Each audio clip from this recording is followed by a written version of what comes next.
The Ottoman Empire was one of the world's longest-lasting and most dominant empires throughout history. Known also as the Turkish Empire, the Ottoman power was a state that controlled territory spanning across Europe, Asia, and Africa for over 600 years.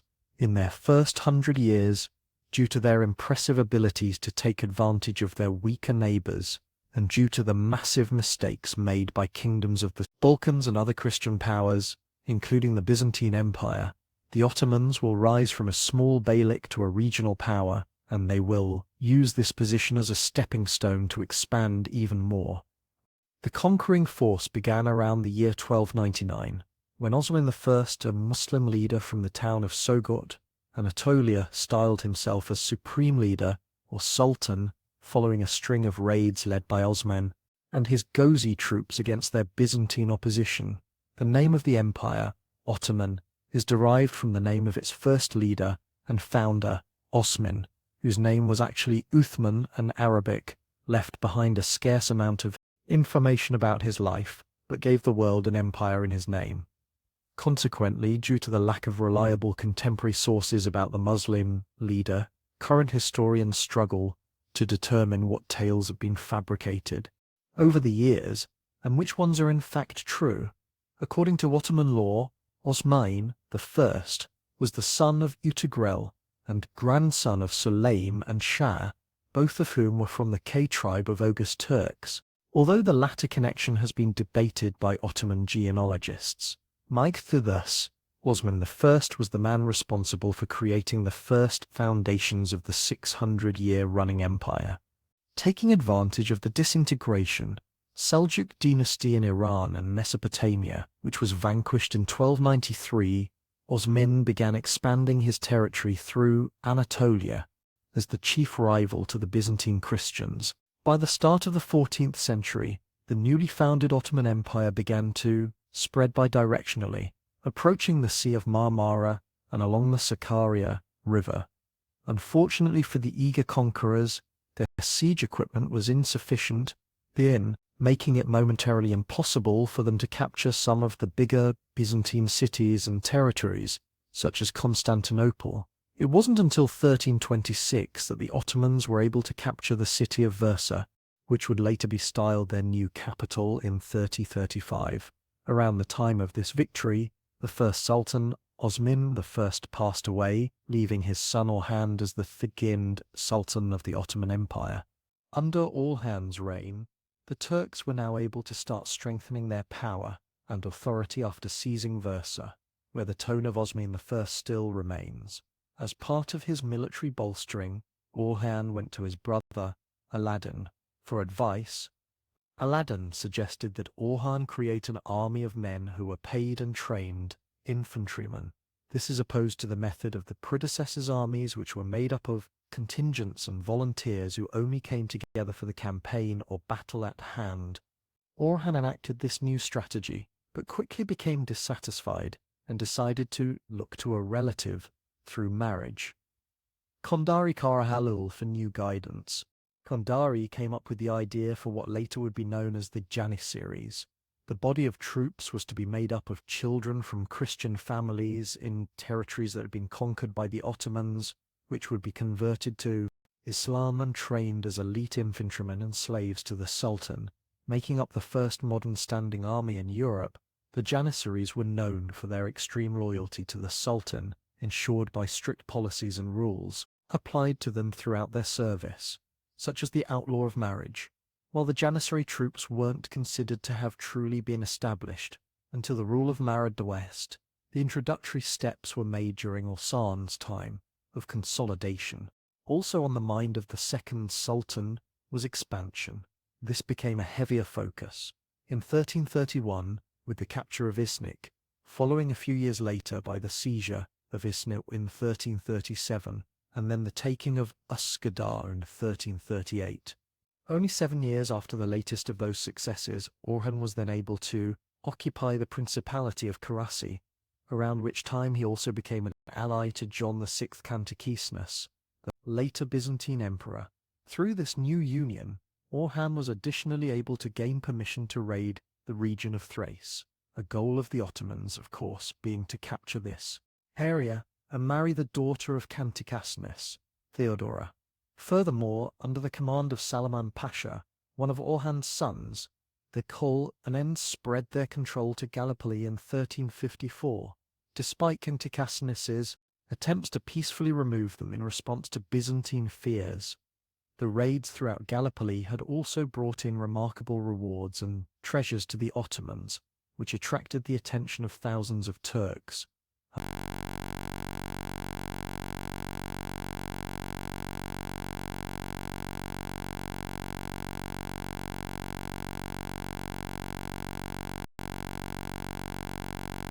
Unintentionally helped lead to his downfall and turmoil within Byzantium. Things within the Ottoman world also began to shift in 1362, following the death of Sultan Orhan, who was roughly 80 years old at the time.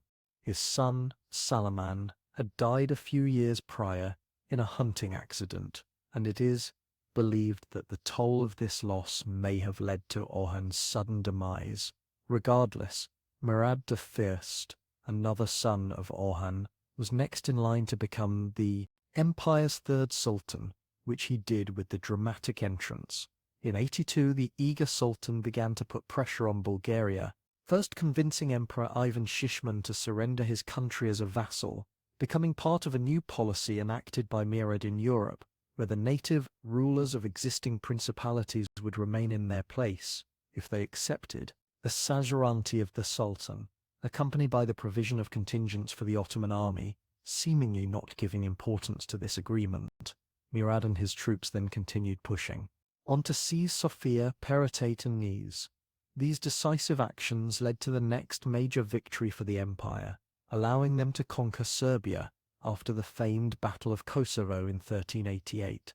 While both armies were severely deteriorated and the leaders on either side were killed during the conflict, the Ottomans still had more troops elsewhere who could be called upon and were granted overall victory as a domino effect of acquiring Serbian principality, ensuing the death of Sultan Murad I. Now under the reigns of Basis I, one of his sons, the Ottomans were forced to Titid Anatolia and deal with the repercussions of their calamitous victory efforts. On top of restoration duties, Basid was also suddenly faced with an increasing threat from the Principality of Karma. Murad had previously taken some minor steps to avoid the new power, which was built atop the remains of the fallen Seljuk dynasty, from attempting to take his newly seized territories, but that was why all the attention he'd given it. Basid was unable to ignore the rising concern by this point, with Karma moving to the forefront of Ottoman focus after the capture of territory in Jermian, Tek and Hamid, in an answer to keep his Turkish followers from siding with the potential rivals. Basid chose to make peace with Karma before moving on to capture Bulgaria and finally venture the daunting task of laying siege to Constantinople. In response to the latter act, Christians undertook a crusade with the goal of defeating the invading Ottoman forces.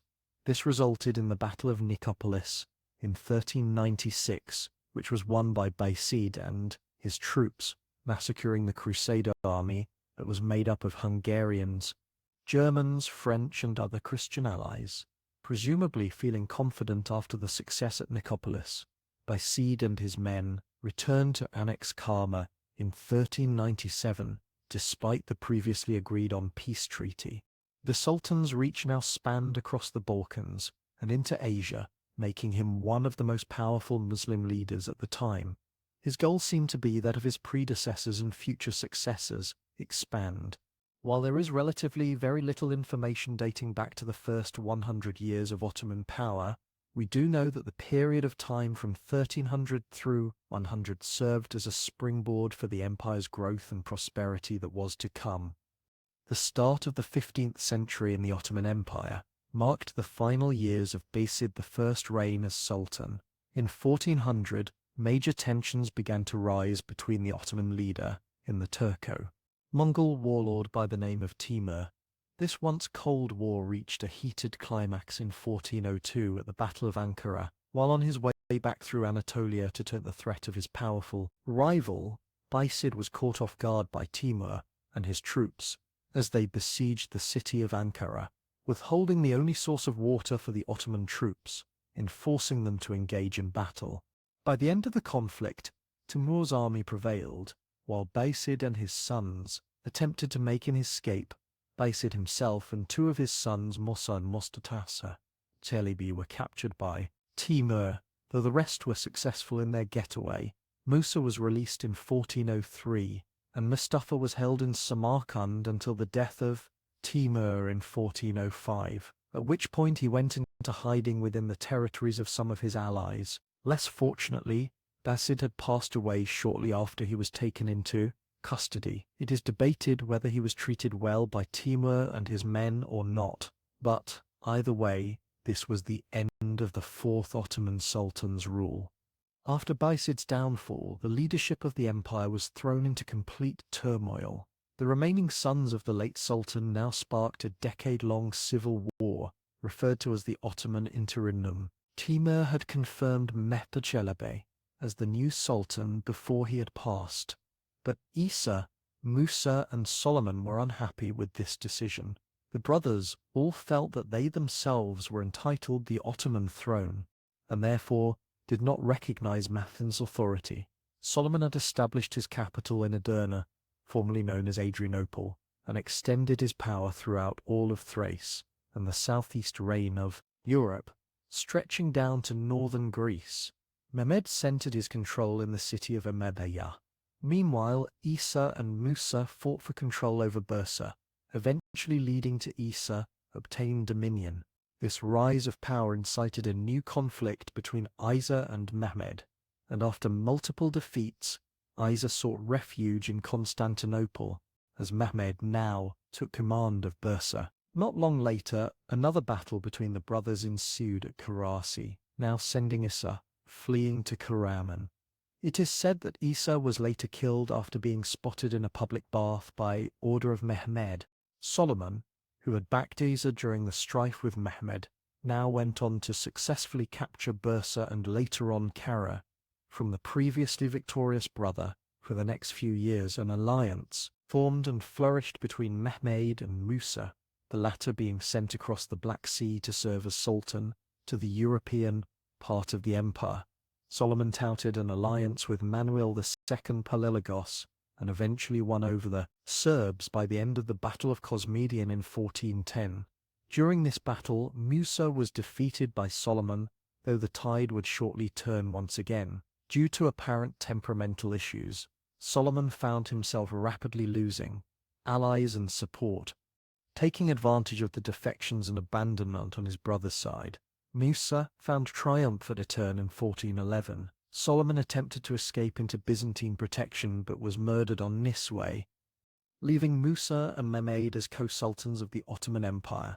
Clearly unhappy about the Byzantine emperor's loyalty to Solomon, Musa decided to lay siege to Constantinople as retaliation. Emperor Manuel, in turn, requested assistance from Mehmed, who made multiple attempts to defend him in a blatant breach of the agreement made with Musa. Unable to stay in Constantinople for long, Mehmed had to return to his own territory in order to deal with his mutiny before looking to the Serbian autocrat to fondle Zavic for help. Now returning to face his brother with new strength, Mehmed and his army met with Musa and his forces at Şamalu, resulting in a defeat for Musa and his later capture and murder. Finally freed of the constant looming menace of his brother's attempts to seize his heir, Mehmed Çelebi became Sultan Mehmed I, accepting complete sovereignty over the empire and uniting those who had been divided during the long-running civil war. Throughout the rest of his reign, Mehmed focused on consolidating power across both Anatolia and the European region. He was faced with several challenges along the way, including a dispute with Mustafa, his remaining brother, who had finally come out of hiding. A theology and revolutionary by the name of Sheikh Bedruddin also posed a threat to Mehmed's authority, sparking a discord that would last 4 years until the agitator was finally captured and hanged. Mehmed's tumultuous rule finally came to an end with his death in 1421, leaving control of the empire to his son Murad II. During the start of Murad's time as Sultan, Manuel II Palilagos made a deal with Mustafa Chalabi to free him from the exile he had been forced into before. Mehmed I's death, the Byzantine emperor recognized Mustafa as the true heir to what had once been the first throne, but he only found success for a short while before Murad finally ended Mustafa's campaign with his execution. Attention was now directed toward punishing the Byzantines for this unprovoked hostility. In an attempt to do just that, Murad decided to besiege Constantinople, but was recalled back to Bursa after Manuel attempted to utilize Murad's 13-year-old, rebellious brother to fight back against him. The boy's revolt was subdued, and Murad was able to refocus his efforts towards fortifying his dominion by re-establishing his authority over the Anatolian vassals and principalities, as well as continued effort to expand further into Europe. Conflicts with Venice, Serbia, Hungary, and other non-allies became a regular occurrence near the end of the 1420s. In 1444, Murad faced a Christian coalition of crusaders at the Battle of Varna, led by John Haniati. The Hungarians and their allies were soundly defeated in what could only be